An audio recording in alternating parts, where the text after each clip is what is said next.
13 roundtable discussion.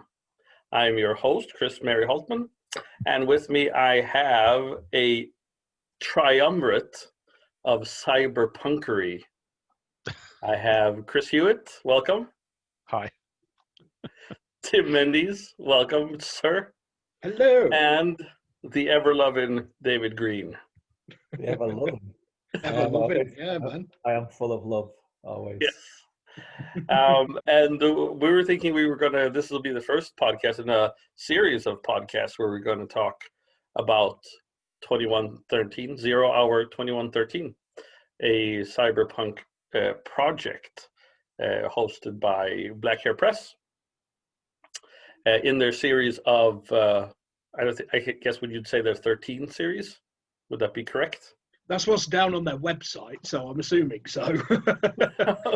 Yeah, you know, when you go in the publication bit, it says series 13, and then there you go. So, yeah. Excellent. And as with all of their project, we have a project manager, who the man behind the idea, the man with the plan. Mr. David Green, would you like to kind of take us into your mind and what made you come up with this project? I don't know if I want to take you into my mind all too I fast. I don't want to go. I don't want to go either. No one else wants to follow. But yeah, so the idea for it was basically I quite like cyberpunk. I don't read a lot of the books for cyberpunk per se, but I like video games that are cyberpunk games like Deus Ex. Especially Deus Ex is one of my favorite game series of all time. Films as well.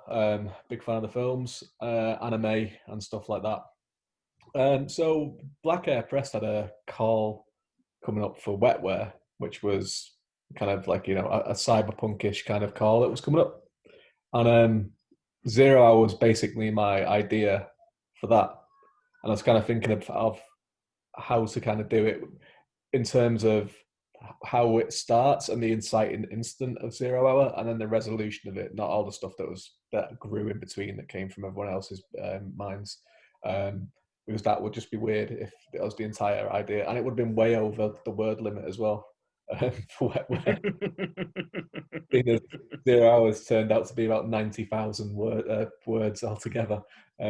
So I was kind of just thinking about how to go about it, and Black Air Press had just finished the first 13 series, which was Passenger 13, and they were kind of talking about it in terms of like, if anyone else had any kind of ideas and all that. And I just so happened to be talking to Dean, who is the kind of chief at Black Air Press, and he was saying how excited he was about Wetware because it's one of his favorite genres. And I was like, yeah. And he was like, have you got an idea for it? And I was like, yeah, I've got one, but I'm not. I think it's too big for it. And I kind of just said like what the idea of it was, and he was like, that would be perfect for that. Have you thought about doing one of the 13 projects? And I was like, no, not really. Not thought about it. Seems like it's too much work to really do. And I've kind of put my project management days behind me after working in like higher retail management for 20 odd years. And it's kind of like, I just don't really want to manage people anymore. If I can help it. Yeah, manage writers, much easier. Creative people, yeah. But then I was thinking about it, and I was like, you know what? Yeah, I think this would be quite good. It'd be quite fun. I thought I'm confident I can do it. So, yeah, it came from there. The hardest part about it was coming up with a name, because I knew straight away that I wanted to call it 0 Hour. That was what I wanted to call it. But because of the series, it has to have a number 13 in title, which is where 2113 came from. Because I just was thinking, like, how can I work 13 into this? Like, 13 stories of 0 Hour or 30 this. And I just thought, well, because originally I think I wanted to set it in 2120, like exactly 100 years into the future. So that's where the 2113 came from. So that's why it's not exactly 100 years into the future. So that's it. So you didn't toy with 13 Hour then? No, like 13th hour. No, because that always bothers me anyway. Like I hate the term of 13th hour, because I think it's one of those things that's like a hangover from like 12-hour time. It's before digital time came in, because obviously there's 30 hours, just 1 o'clock. Yeah, Yeah. exactly. 1 in the afternoon, isn't it? Yeah, because here in Sweden, definitely that's how everybody would be like. So what happens at 1 o'clock? Yeah. So yeah, that was basically the Germany idea. So I kind of knew where I wanted it to go in terms of like the ending, what 0 hour was. That was very, very early on in my mind. What it was, what 0 hour was, that was straight away the reason for it and how it would happen. I knew that.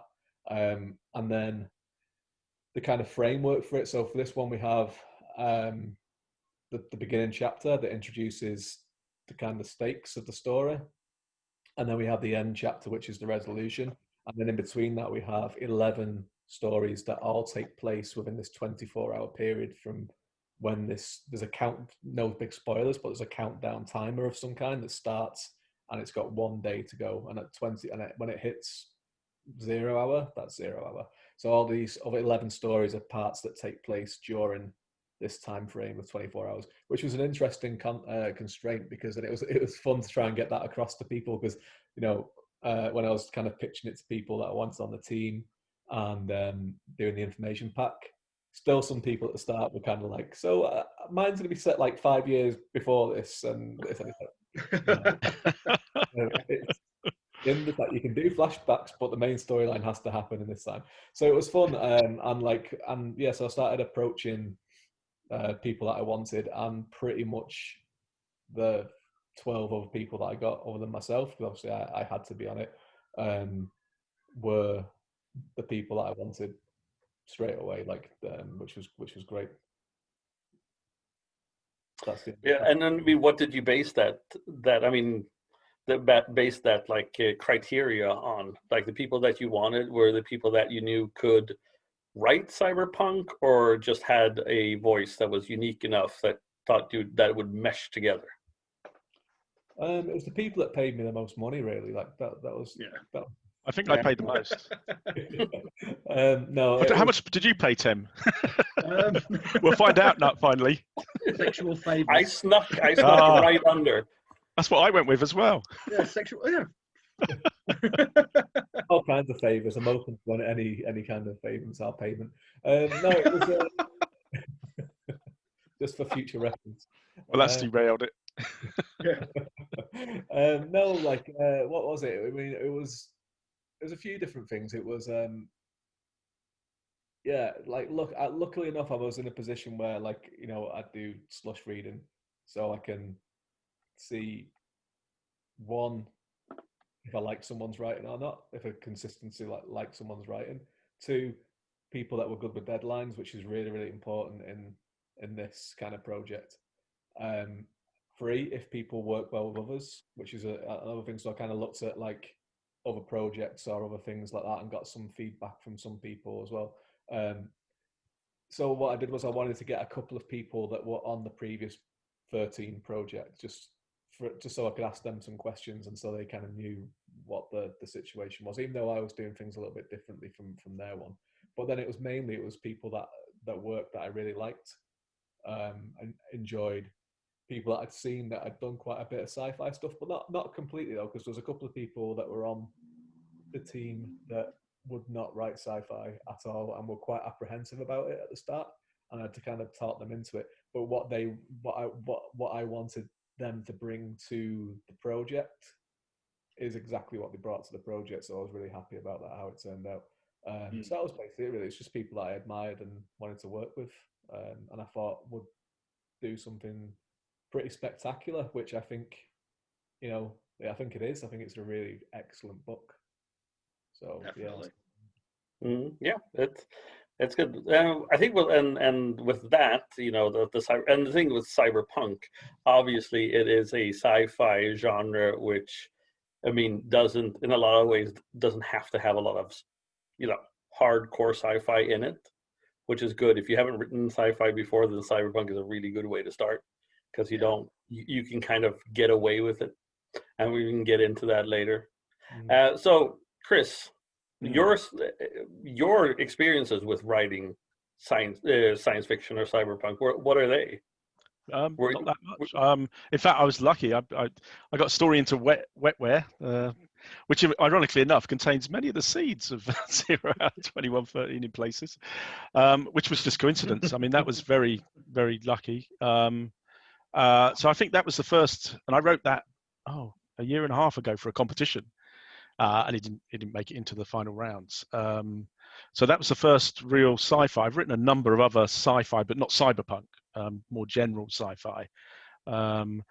So it's probably my second attempt at cyberpunk, but I'm a big fan of the genre in terms of, you know, the films, the movies we've already mentioned, and no doubt we'll be talking about a bit more in terms of inspiration in a minute. So yeah, my experience of actually writing cyberpunk, not that huge, but again, I think that if you're into it, the passion comes out on the page, really.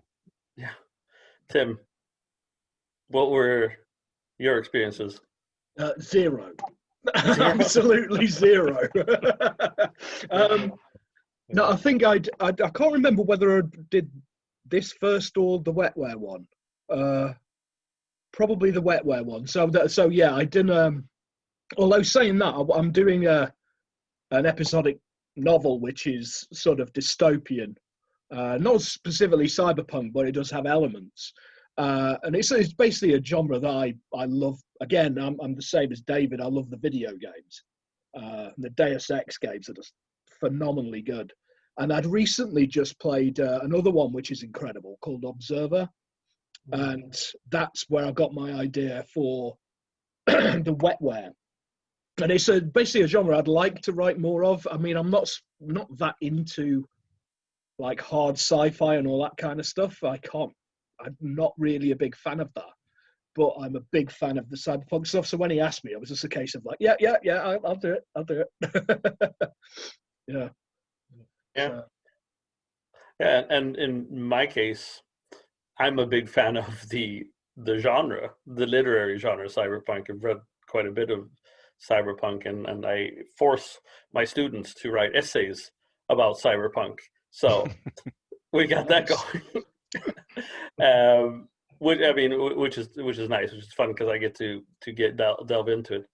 But I mean, I've been a big fan since, you know, Neuromancer days. I love William Gibson. My favorite cyberpunk author is Jeff Noon, who's actually not. I mean, I think if you read his books, you wouldn't think that it was traditional cyberpunk because it's a lot more surreal, a lot more about drugs, the future of what drug culture is. And I think that's very exciting. I think, Tim, you'd actually enjoy Jeff Noon quite a bit because I think he'd be right up your alley.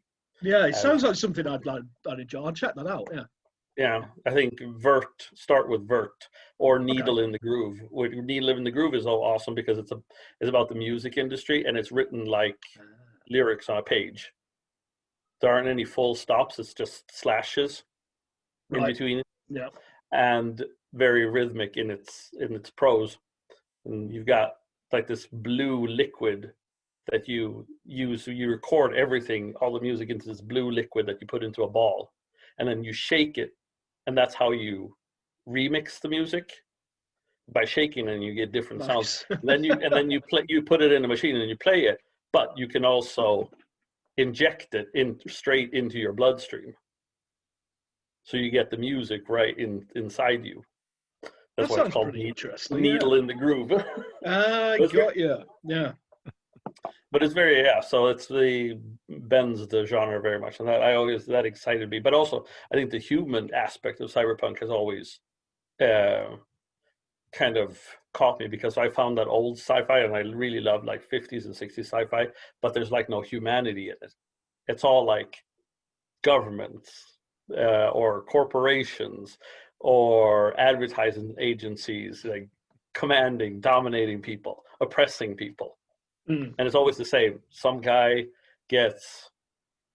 he's part of the system, then he realizes what the truth is, and then he loses his identity and he just gets shipped off to some colony and tries to make his way back, and in the end he doesn't know if he's real or if he's not. That's basically what every single 50s or 60s sci-fi is. So most of the films are about that. I was going to say, let's face it. yeah. I was just thinking, if you've seen what I was just writing earlier, or what? It's also what my life is like, pretty much as well. So I mean, so cyberpunk always attracted me because what I think William Gibson did when he kind of formed that genre was what actually happened. If you're going to set something 100 years in the future, people aren't going to dress like they did in the 60s, just in the future, like they do in every single sci-fi movie. Like Logan's Run or whatever, they're still wearing like Nehru jackets and shit. And everything's just white. And he said like culture, music, patois has to change because of the whatever influences. And I think like Blade Runner is excellent, or Fifth Element is great proof of that. Yeah, I mean that's one of the things, and that was one of the things that I was trying to get across to people at the start of this project was not to go too outlandish because it's only 100 years, and it's not even 100 years, it's 97 years into the future.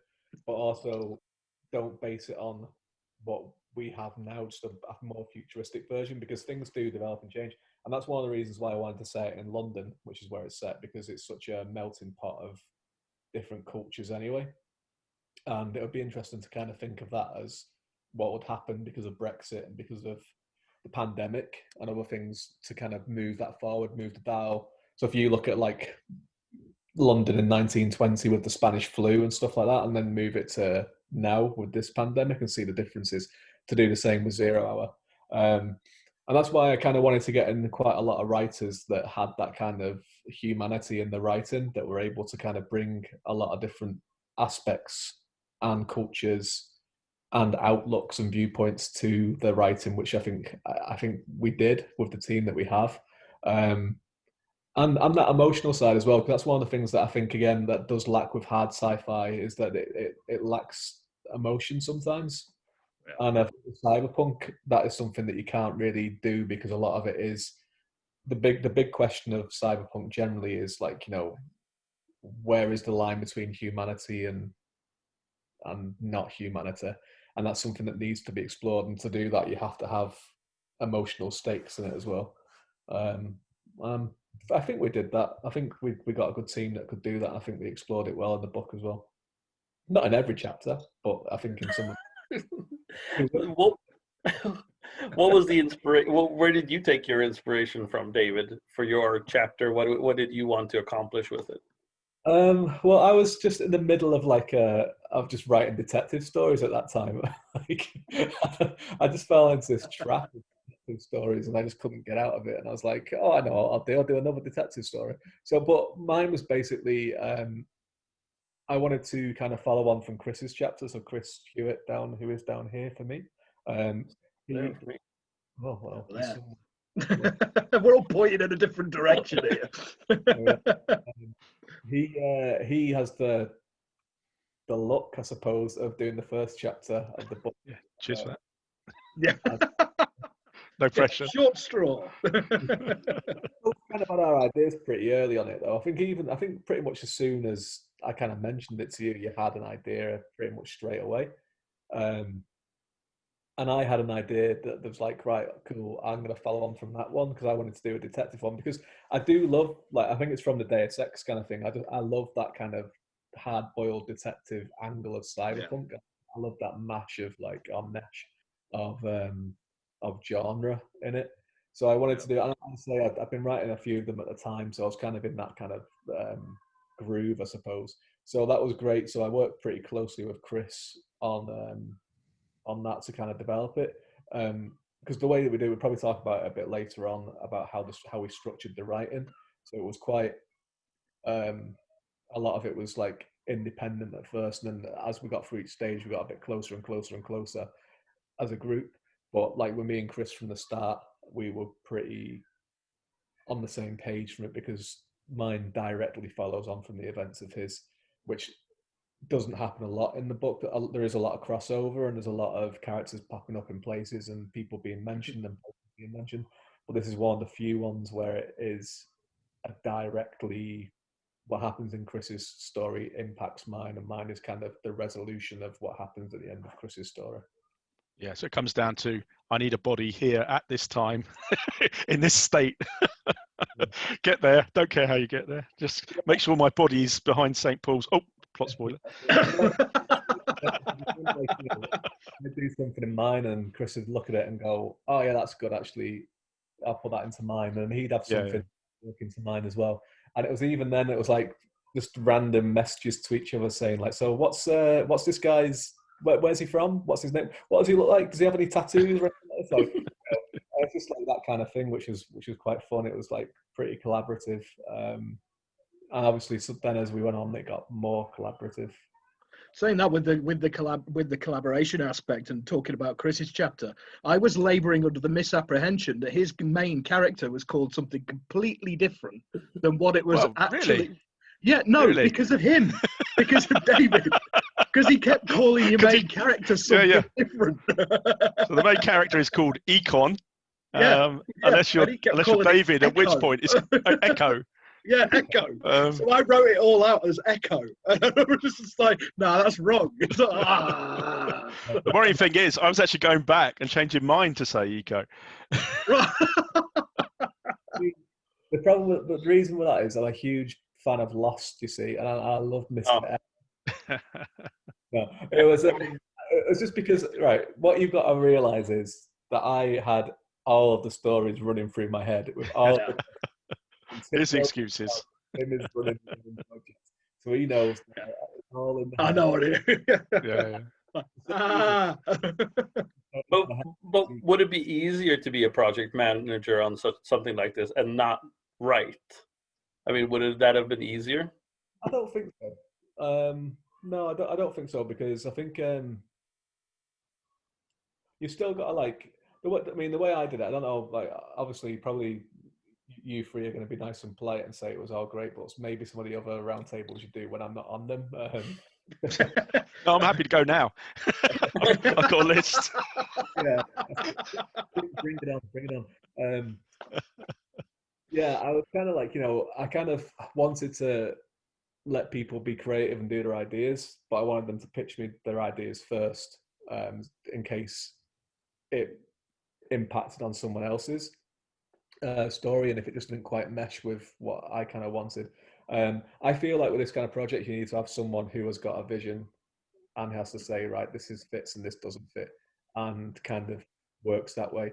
And I don't think you'd be as invested. I don't think the other writers would kind of take it as seriously if the project leader wasn't actually doing some of the writing as well and being involved in it, because it's like, it's all well and good just sitting at the sidelines and saying, you do this doesn't work, you do this, but actually being in there and helping out and trading ideas and everything is better, I think, anyway.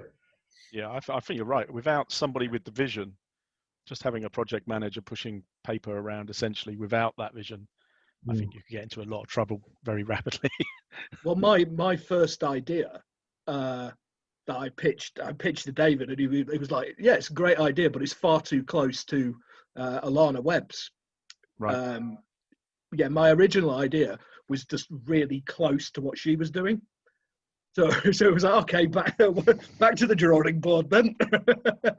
It's hard to kind of say that to people, but you need to, because it's oh yeah, you can't have two chapters that are pretty much exactly the same, or at least they're even in a same sort of vein, can you really? I mean, no, not really. Like, you can have things that are on similar ideas or similar paths, but they have to have something that's different about them. And then once we did a competition then at the end of it for people to put Drabbles in it, because we're separating chapters with Drabbles.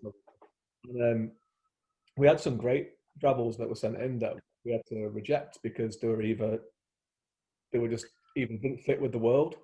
Yeah, there was a couple that I saw and I was like, oh, that's really good, but it really doesn't fit with the world. Yeah. Or there was a couple that were really, really good that were just too similar to the stories that we already had in the book. And you want to have, that's the thing. It was like, again, one of the early questions that we had with people, like saying, would all this kind of things be happening? And it's like, well, it's London. It's a huge city. It's going to be bigger in the future. It's got a population of what we're saying in the story, about 20 odd million. there's going to be thousands of stories happening in this 24-hour period. So we wanted them all to be different. We wanted crossover, but we didn't want them all to be the same story over and over and over again. Guys, I don't know if the rest of you are seeing a remaining meeting time of 7 minutes 19 seconds. Oh, clicking yeah. down like 0 hour. Now I don't know if that's just Chris. I think injecting some tension on my end, but I'll we can go on. I'm recording the sound anyway, so we'll just edit this out. Pause and do another call. What do you think? We can just pause the record and then just do another call. Yeah. But we'll continue. We can continue on until there's a couple of minutes, and we'll just pause and start it up again. So now we're talking about Chris's inspiration. No, Tim's inspiration, I think. No, Dave. Me? Where were we? We went everywhere. So Tim, where did you get your inspiration for your chapter?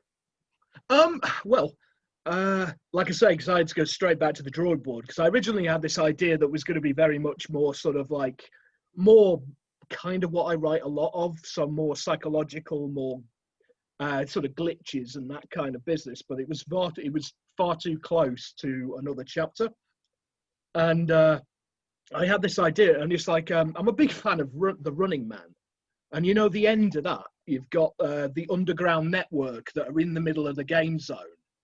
Yeah. And they've got this like pirate broadcast, and I just thought, oh, that's a cool idea. And then I was talking to you guys, and you'd had this character in yours, Chris, that you were going to use to introduce fights in yours, and I was like, ooh. Yeah, can I nick your character? It was like, can I go with it? Can I go with it? And you were like, yeah, go for it. So yeah, basically off to the races with it, and it just kind of grew from there. It's one of the few times that I've been writing that I've kind of fallen in love with one of my characters, and I was just like, I need to do this with this dude. I need to do this, and I need to do this, and it just kind of But yeah, I don't think you were the only one. I think everybody pretty much embraced him in the end. Oh yeah. My character hates him though, which is great. Yeah, I know. I love it. I love some of the dialogue in yours about my character. It's just like, oh, that's brilliant. I just thought there was such a love-in. I was like, well, surely not everyone's going to love Croon, so like someone's going to. Nah, yeah. There is another one. There's some more, isn't there, in Callum's chapter with the cult guys, and then I was just like, oh yeah, bring on the hate. Yeah. Croon is good. We'll have to get some. I was saying to Dean, we have to get some T-shirts and like little badges made, Croon lids and stuff like that. Just for. Nice. Yeah. I need the merch. I definitely need the merch. That's the thing, though. Merch would work really well for this, maybe compared to many of the other 13s. Wouldn't you say? Oh, definitely, yeah. I've been talking with David about it. It's like, right, we need posters, we need T-shirts. Are there gig dates? Are there dates when he's actually performing? I'll be along. Oh, there is. Yeah. I'm gonna do because obviously my day job, if you could call it that, is a DJ. So I'm gonna moonlight as a Croon one evening when we do launch. So it's like, yeah. But I can't do the accent. I was going to say, that is going to be a tricky accent. No, so what I'm going, yeah. So, I don't know. I could probably do Clipper. Yeah. What, geezer? I'd like to see you try it, though. I'll hear you try it. Maybe not live. Yeah, not live. Not live. It ain't going to work. Yeah. Political. Chris, how was it? Being the first chapter, did you have anything that you had to go by? And how important is it to feel like you set the tone for the entire universe that is being built? Yeah, did I feel the pressure? Yes, but I think what was happening as well that was really good, and I think David got it absolutely right, was he was dumping everything that he liked the look of onto the Facebook channel, onto the Facebook group, everything, like pictures from games, pictures from films, quotes, and then there were particular like discussion points around technology, culture, fashion, and various things. So by the time I really started to sit down and think about it, there was already a kind of a sort of world forming, obviously around a London that's, the rich are in the Mile, and everyone else is sort of in shanty towns out in what would have been the East End back in the East. Yeah, the estuary, isn't it, basically? Yeah, the estuary. Well, yeah, exactly. And I guess actually there was a blueprint there as well in terms of the world, in the sense of it was a harking back to the East End sort of beginning of the 20th century, probably the end of the 19th century, with the melting pot down there of cultures and all of that. So that was all there as a world. And then there were a number of concepts that we've been discussing. And unfortunately, I did fall foul of the, I set my original story 2 weeks ahead of everything. and then David goes, no, it's all got to be the same day. Oh, okay. Well, that's a bit of a problem. But of course, it's not a bit of a problem in cyberpunk. Because, so my story ended up really flipping between the high sort of jinx of athletics, which has now become almost equivalent to Formula One, a showcase for augments. So big industry, big commercial biotech companies showing off their latest products in running, essentially in track athletics, was one side of the story, told from one character's perspective. And he has an experience. Oh, sorry. About to run again. Yeah, wait, I'll do that before. Give him permission, Chris. There you go. Stop holding out on him. Splendid. Can you hear that car alarm really loud? Yeah, we can. Do you want to mute for a minute? I thought it was outside here. Okay, let's continue. Yes, so the story really is in two parts. One part is on the track, covering the real effects of running in 2113, where you're packed out with augmentations doing, and I can't even tell you the speed, because every time I gave it to David, he kept saying put 30 miles an hour on top of it. So they're probably running at about 700 miles an hour now. But the other half is told through the boardroom, reviewing that race day.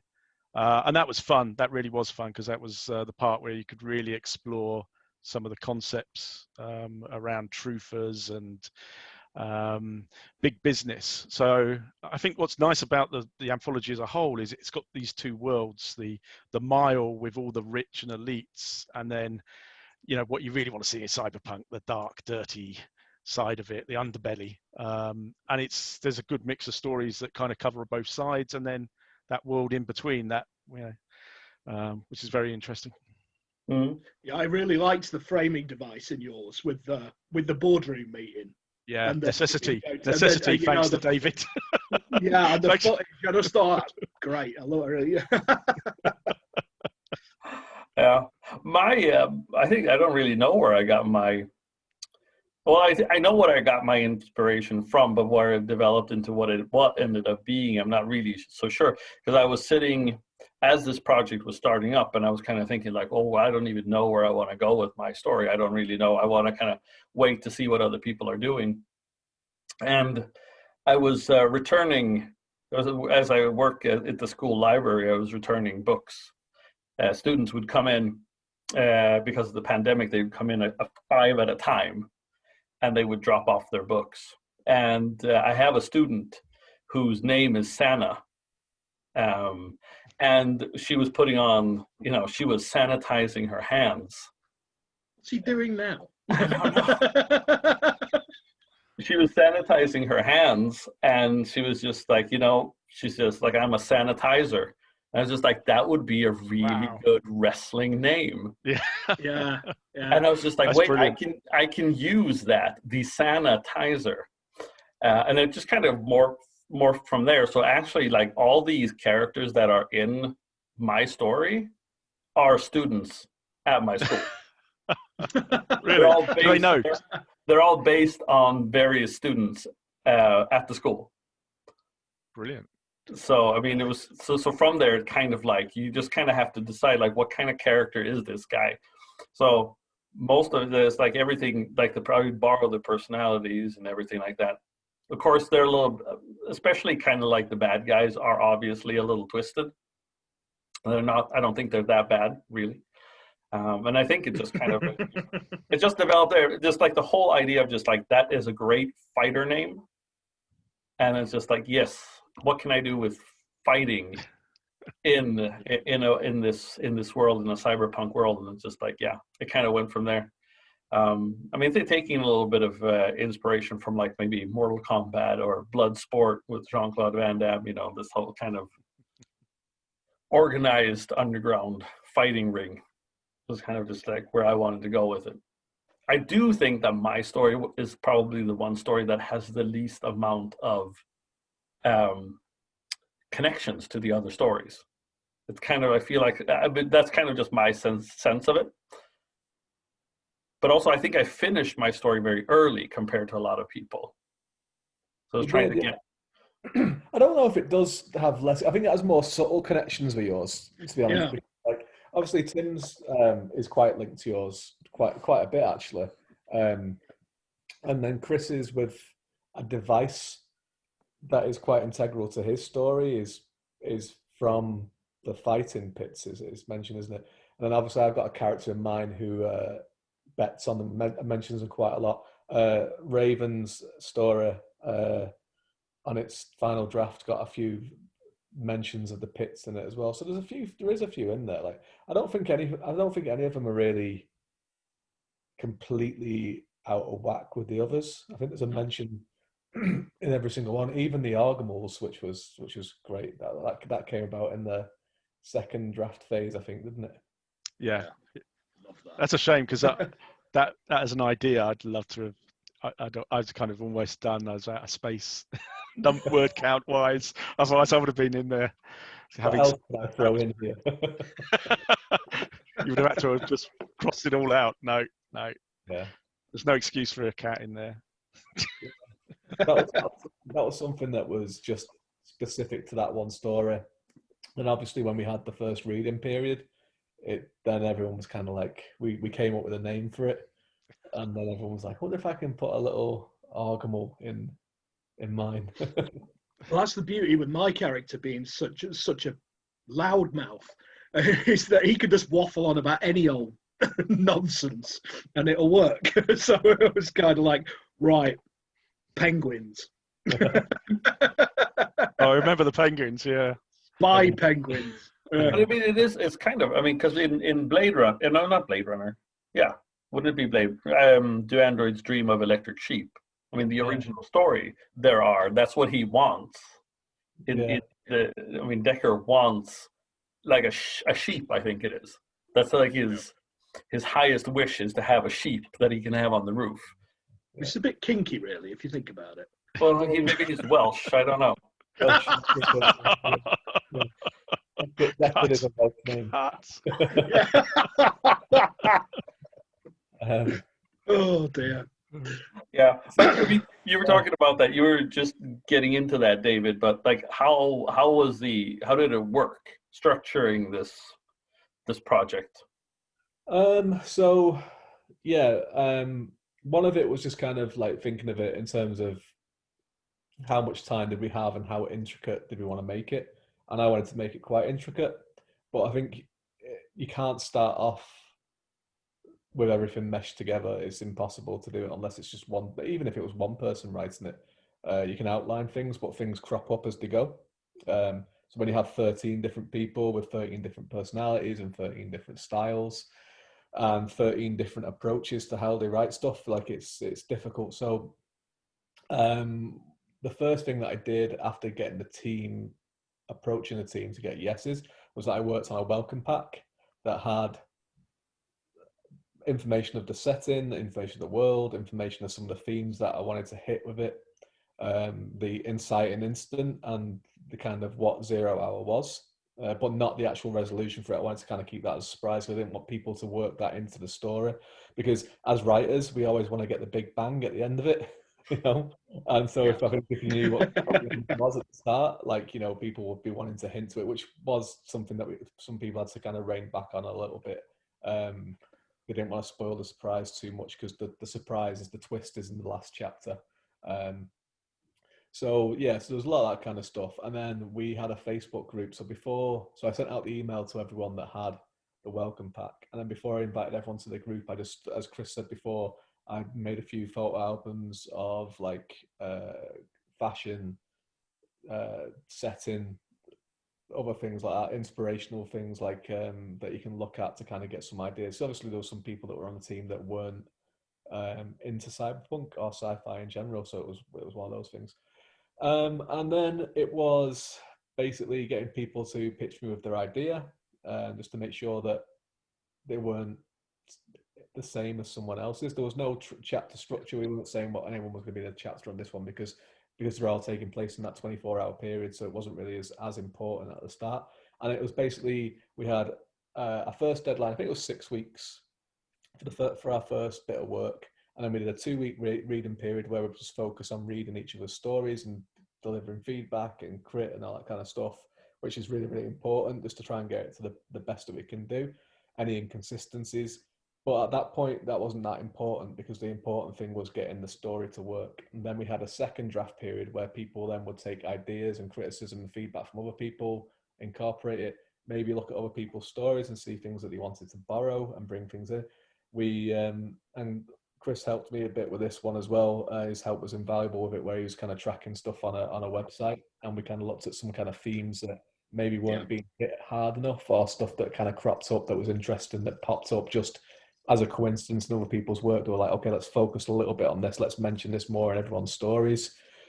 So we did that. I think that was 4 weeks, or maybe 3 weeks. And then we had another 2-week reading period where we could look at it all again. And then basically we had a final, I think it was 2-week period for the third draft, where it was basically ironing out any inconsistencies whatsoever. Like, you know, obviously there's going to be some, and it's 90,000 words, it's 13 different writers.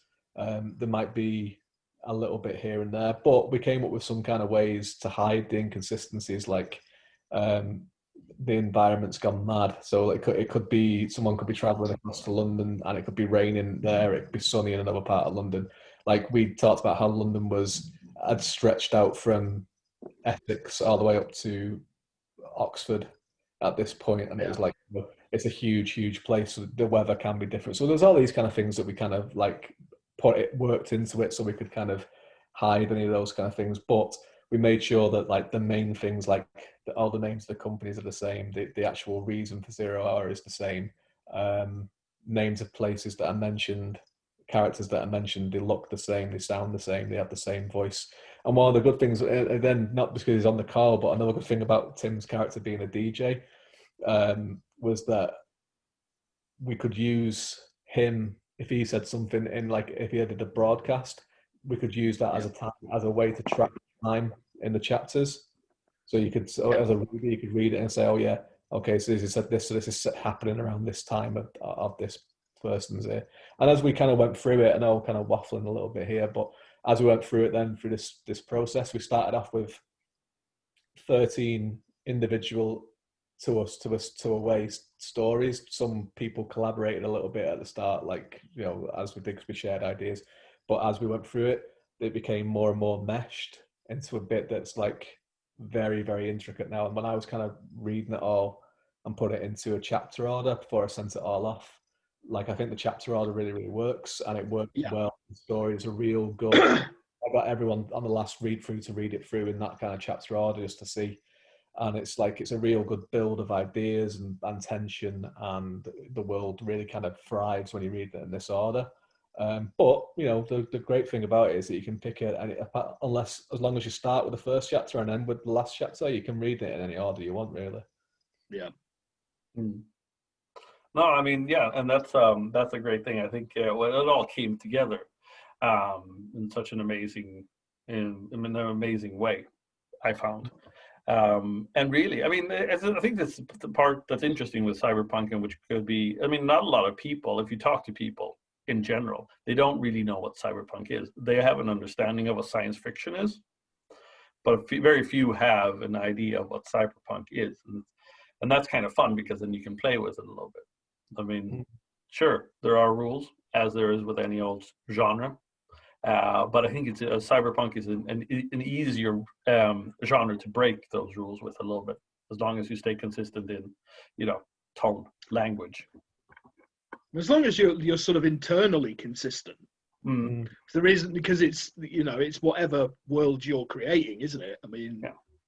So you get that, we get a lovely freedom with that, because it's like with this, which I thought was really interesting, was kind of like the cultural mix, melting pot aspect of it, which David was talking about. I thought that was really quite unique, because it's totally different from what you'll get with like Blade Runner, for example, or anything like that, because it is London, and it is very much of London, if that makes any sense at all. Probably doesn't, but it's like it's like it can only really happen the way it's happened in London. Yeah, I'm just talking. Yeah. No, I know what you mean. Yeah, It's hard to explain. I think it's like when you think of somewhere like New Nevada, which is one of Hultman's creations, like that place. That is something that you could realistically see happening in the future in London, because it's in London, because of that kind of culture. Whereas you wouldn't really. I got the inspiration from that. From the TV show. If you can't pay, we'll take it away. Which is a British show. I mean, isn't that the thing about bailiffs? Yeah, they come and take your stuff. Right. Yeah. And they go in. Well, I mean, really, they go into like the seediest places, where like sometimes at some chippy where they can't pay, and they're just like, yeah, no. And it was just like, I kind of wanted to get that vibe of people just kind of doing whatever they can to make ends meet, to getting, you know what, okay, we won't pay our taxes, because if we do, we're going to have to shut this place down. And I mean, that's if you look hand at to mouth thing, and I felt that, like, if this is what's happening, because every time they have a radio host at the like if you split, you can't if you can't pay, we'll take it away, into like chapters, which is it's like they're doing this first, then they're doing this, and they're doing that, and then there's like this radio voice in between saying, last year in Great Britain alone, 10,000 people had the mumps. No, but I mean, stuff like that. But so they take these facts, and they're very like dire facts, really, and then you see the result of that as the bailiffs are taking away their TV, or kicking people out, or breaking into an apartment where people aren't paying the rent, and there happens to be like a Polish prostitution ring in there. And it's like, so if that's England now, and you see the influx of immigrants, especially from the Middle East, from Afghanistan, and the government just can't take responsibility for the amount of people they bring in, what is going to happen? They're going to move to those places where they feel most comfortable, where their people are, and they try to take care of each other. And that was kind of like what New Nineveh was supposed to be. It was supposed to be like this once dream community of people trying to take care of each other, and then just everything just falling apart. And this is what remained. Well, it's again like what David was saying earlier. It mirrors what was happening in the sort of late Victorian period in the East End. You know, your places like your Whitechapel, your Isle of Dogs, and all that kind of stuff. So it was mirroring that. Is what I thought. Yeah, that's certainly the concept I had. That it is, in fact, at some point I thought it was going to go very much sort of Victorian backstreets Jack the Ripper, especially with you on board, Tim. Yeah. You missed a trick there. Yeah. Well, maybe next time it'll be like a Jack the Ripper story set. That's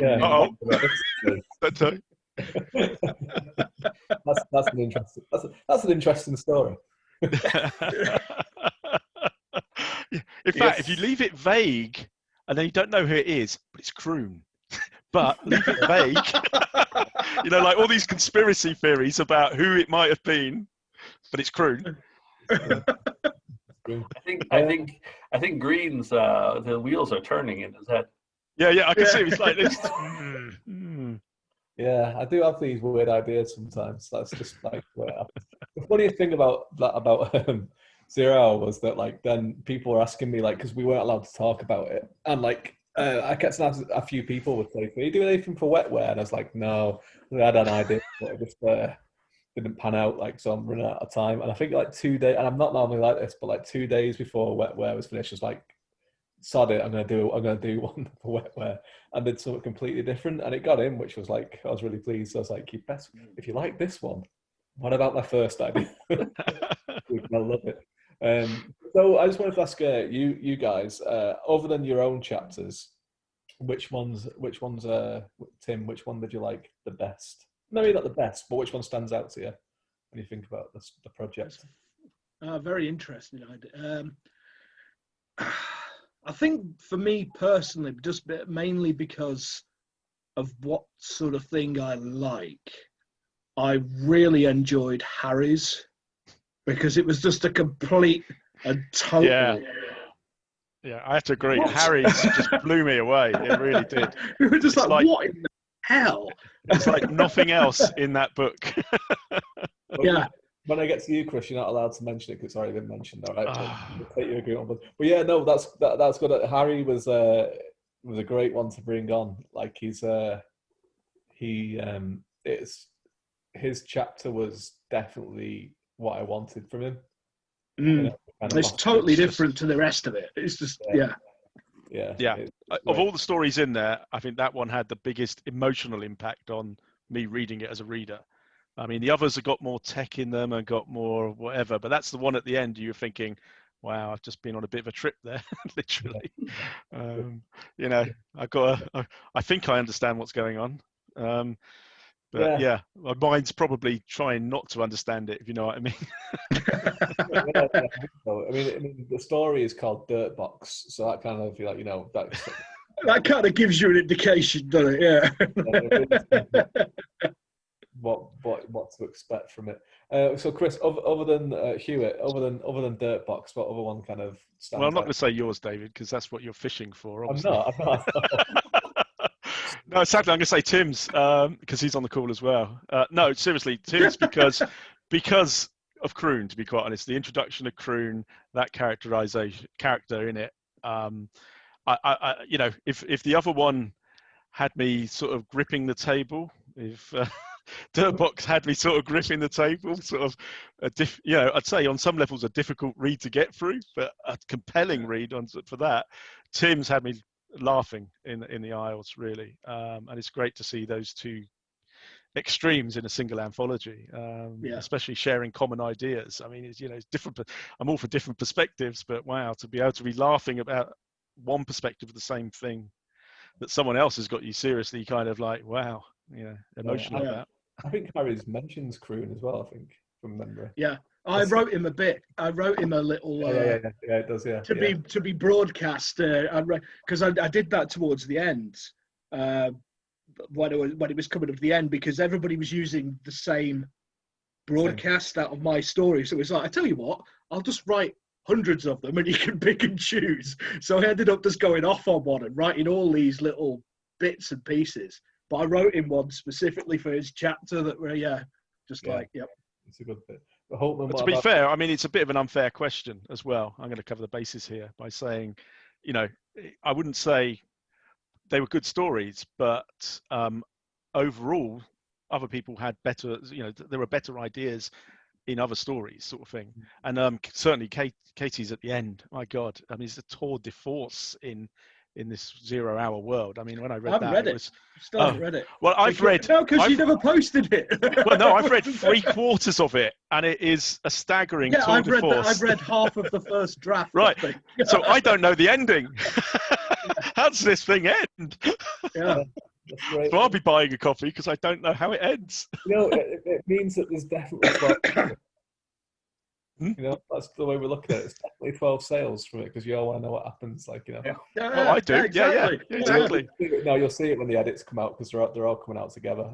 I think I won't look. I'll wait till it comes out. Now I've reached that point. It'll be I want to see it when how the readers see it. To be honest, I might go Yeah. with that way myself. Yeah.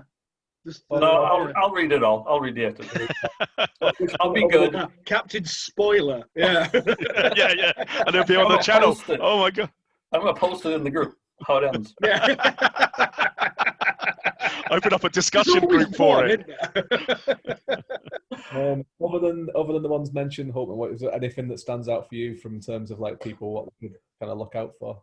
Well, I mean, I do enjoy yours, particularly because I do love a little bit of tech noir. I'm a big noir fan, so I mean, I could get right into the mood, and I think it captures exactly what my kind of vision of what cyberpunk is. I was actually kind of like reading for an advanced reader copy of a tech noir story right as we started this project. Yeah, so it was kind of, which is in no way as good as what we produced, but they were only one. It was only one person writing. But I think it's difficult because I mean, and I like that because it's so easy to have, like in the one that I was reading, I'm not going to say what it was because I still have to write the review for it. But there was like this, I mean, it's easy to add a robot sidekick into such a story, which the one that I've read has, and I find sometimes that falls a little flat. And I think when you and I first talked about it, because I do, just like I have a fantasy world, I have a cyberpunk world of my own where I set short stories, and there are mutants and there are psychic mutants as well, kind of like magicians, but they can use psychic powers. So it's kind of like a fantasy world, almost a techno fantasy world. And I mean, I asked you to begin with, like, can we use that? And you said no, stay clear of mutants and stuff like that, which kind of like threw out a bunch of stories of mine, like right out the window. But I think in the end that was good because, as we said, it wouldn't have ended up being cyberpunk. It would have been something completely different. Yeah. Maybe for the sequel we can bring some mutants in, possibly.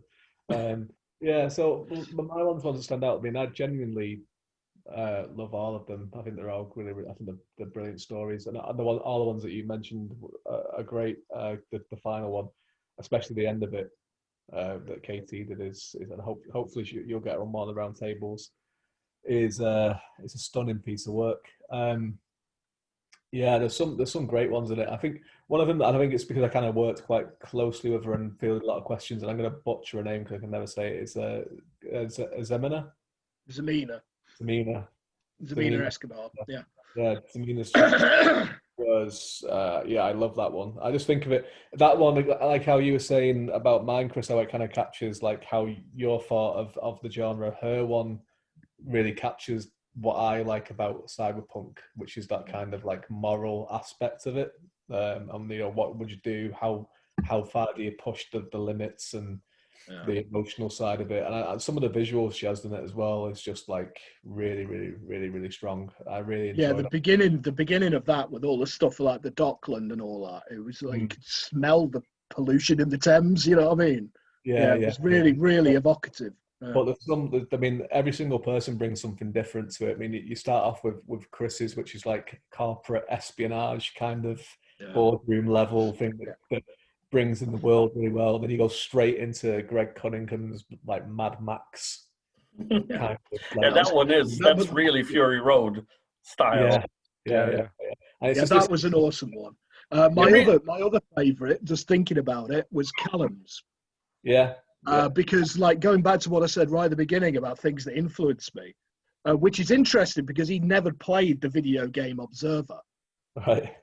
But that whole machine god type cult thing was just like, so that was right up my street, that one. Yeah, he had that idea pretty early on. He hit up on that pretty fast.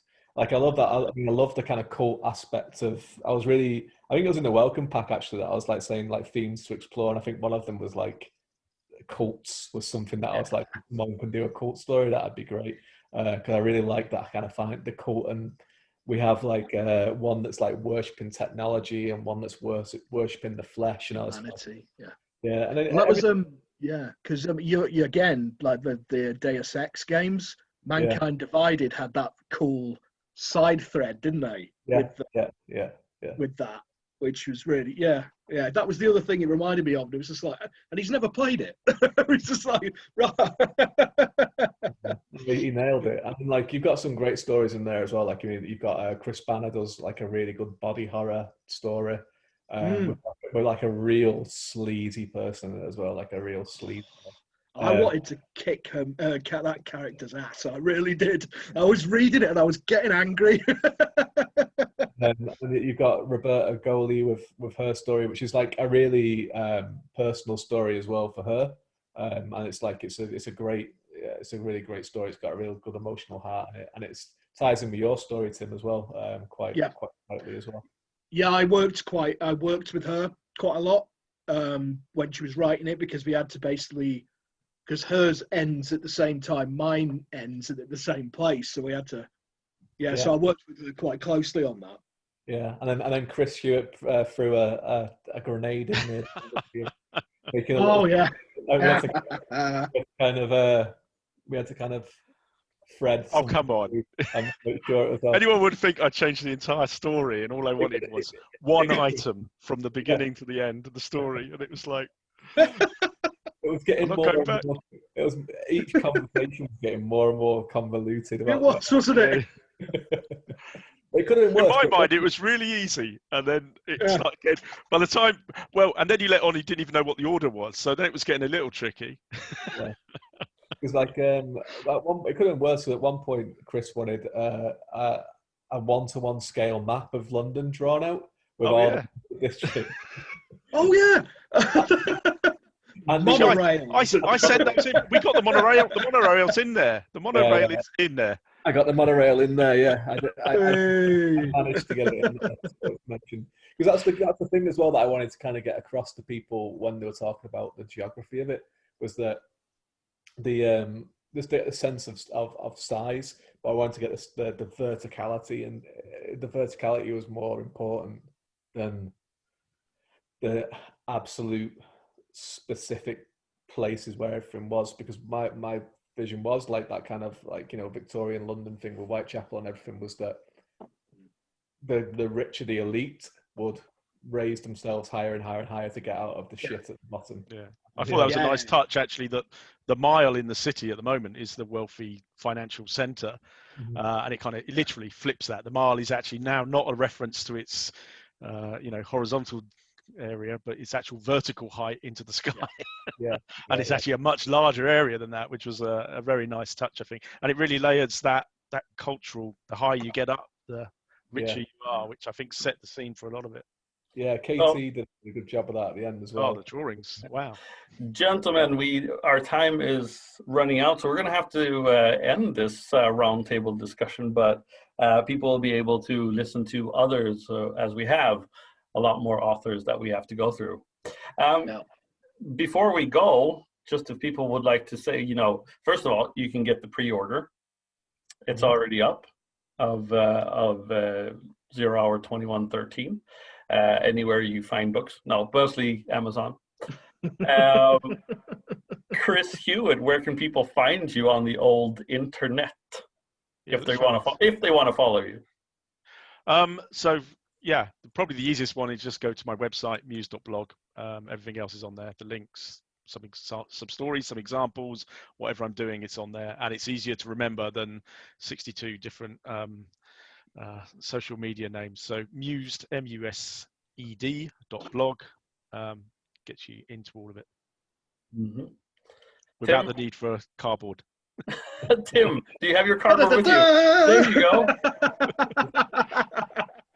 You knew it was coming, didn't you? Yeah. There we go. So Tim Mendees, writer.wordpress.com. There you go. Yeah, there you go.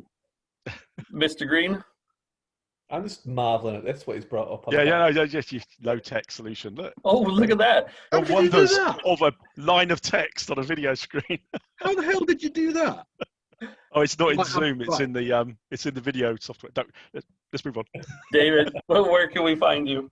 Well, I'm just going to do it the even older-fashioned way, just do it word of mouth. So probably the best place is my website as well, davidgreenwriter.com. And right at the very top of it, you can sign up for my newsletter, which is the best kind of place. You get a free story for joining up. It's called The Devils of Jersey, which is not a cyberpunk story. Yeah, and that'll be the best place to kind of find out what's going on. There'll be a lot of stuff about 0 Hour on the newsletter as we get closer to January, when it's out on January the 23rd. There you go. There you go. And you can follow me. If everybody's saying their websites, I can say my website as well.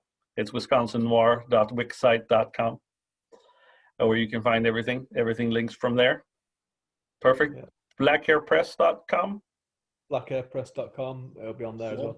I think as well, what might be nice to say as well is that, you know, we will be doing we're back for more on this one. Hopefully with the same, more or less the same team. Hopefully everyone comes back.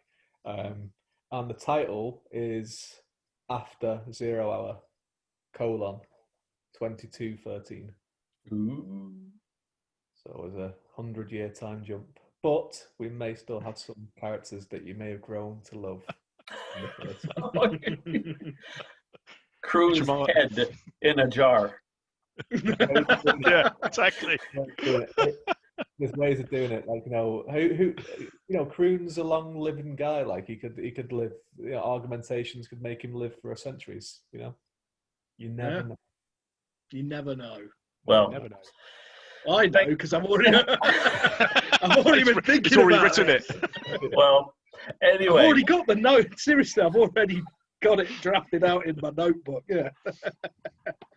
For David Green, Tim Mendees, Chris Hewitt, I'm Chris Mary Hultman. Thank you for tuning in, listening. Follow the Guild anywhere you find your podcast. You'll also be able to find this video on the Tim Mendees YouTube channel. Do you want to say what that is? Yes. Oh, do you have another? Funnily enough, tiny URL / Tim Mendees YouTube. Cheers. There we go. Perfect. Gentlemen, it's been a pleasure, and well, hopefully you'll hear all the listeners returning for the next roundtable. Indeed.